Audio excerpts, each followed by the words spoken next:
عنده اعوذ بالله من الشیطان الرجیم بسم الله الرحمن الرحیم. بھائی څنګه تاسو ته پته ده دی ماشومانو ته وګورئ دا د وسپې پتې دغه کې لګیا دي پټو کې لګیا دي پردو پټو کې دا نه خوا شاته پټي ورته واړول ټول دا د بارانونو کېږي اوس بیا مۍ دغه کېږي خلک به مۍ کړي نو دا بیا دا ګراونډ به ورته بندوي. ګراونډ نه دی پټی دی دغه لري کوتېړوالو نو دا به ورته بندوي. نو زما یوت کونسلر ته دغه دی دا صوبایي حکومت هم دی مرکز کې خیر حکومت ختم شو نو صوبایي حکومت یې پاتې دی بیر آینده الیکشن هېڅ پته نه دی چې څوک یې ګټي. نو چې د یوت کونسل دغه ته زما دغه دا دی چې یاره بهي د دې وړو د دې کیل لپاره څه بندوبست یې وکړي یا چا دی ولا شواړه والي په دې کس کې دې وکړي که نه یې په کاپرکوټ کې دې ولا وکړي. د دنیا ځمکې خرڅېږي په 150 روپۍ او په 200 روپۍ فوټ خرڅېږي نو چې خامخا ځکه چې یو کال پاتې دی نو چې دا پیدا ترې والي نو یو به یې ووټ بینک هم دلته د ایم پي اے صاحب د دغه برابر هم شي یو وړوکی ګراونډ دی وله والي خو چې دغه دي شي تاسو تالاش ته ورشئ د دنیا ګراونډونه دي واړه واړه د والیبال دی ولې جوړ کړي چې دا ماشومان یو طرف ته دغه کیل لپاره ځي. نو زما بیا یو دغه ته دغه دی چیرمن ته ځکه چې هغه د پي ټي آی سره تعلق ساتي چې خامخا د کپتان صاحب خو دا میشن و چې یاره زه به په هر یونین کونسل کې به دغه جوړوم د ګراونډونه جوړوم نو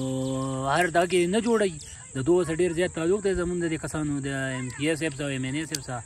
نو چې د اوسکۍ دپاره د خامخا د ګراونډ راوباسي. اوس هغه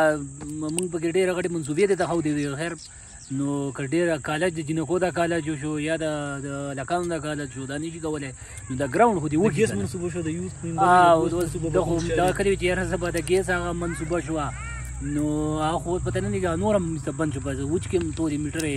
دغه کړي دي دا ګیس یې بند کړی دی. نو زما دا دغه دی چې د ګراونډ غټه مسله نور بار څه کېږي خو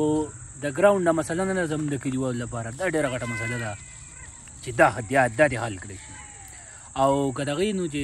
په میریا کې هم شکروشا کې هم د دنیا ځمکې خرڅېږي دې خوا په دې کس کې هم خرڅېږي نو ځمکه به وله موږ نه وکړو دا هسې د دغه ریټ دی نه وایي چې یاره یا 20 روپۍ یا 50 روپۍ نو چې 300-200 روپۍ باندې ښه غټې غټې ځمکې خرڅېږي د ګراونډونو لپاره او دا دې پیسې دغه کي دوی ویلي چې یاره زموږ سره 1 کروڑ روپۍ پرتې دي نو چې و دا ګراونډ ایم پي اے صاحب چې که ستاسو ځمکه وي نو پیسې به موږ ولګوو ګراونډ ځمکه تاسو وایي زه بېدله والم دا زاهد هم دا دی په دې کې دا خبره بار بار ایم پي اے صاحب دا خبره بار بار کوله زاهد پکې دا دی ګوام دی. نو زه یم چې دې ماشومان تاسو وګورئ دا دی 200 کسان زموږ دا دی کلي دلته د بر کلي او د غونډۍ او د ډاګۍ د ماشومان دلته راځي غونو نو چې یاره د دو دپاره د ګراونډ څه بندوبست وشي خامخا ځکه چې دا ډېره زموږ د کلیوالو لپاره ډېره غټه مسله ده. او 1 کروڑ روپۍ دې راوړي موږ به ورته دغه وکړو داسې نه ځای ته 1 کروڑ روپۍ دلته چا ته مشرانو ته د حوالې کړي ګراونډ یې داخله شي چاردیوالي دې هم داخله شي هر څه یې داخله شي موږ سکوال به چانده وکړو چاردیوالي به یې دا وکړو چې دغه وشي دا ځمکه وشي صرف بس زما دغه یو څو خبرې وي والسلام.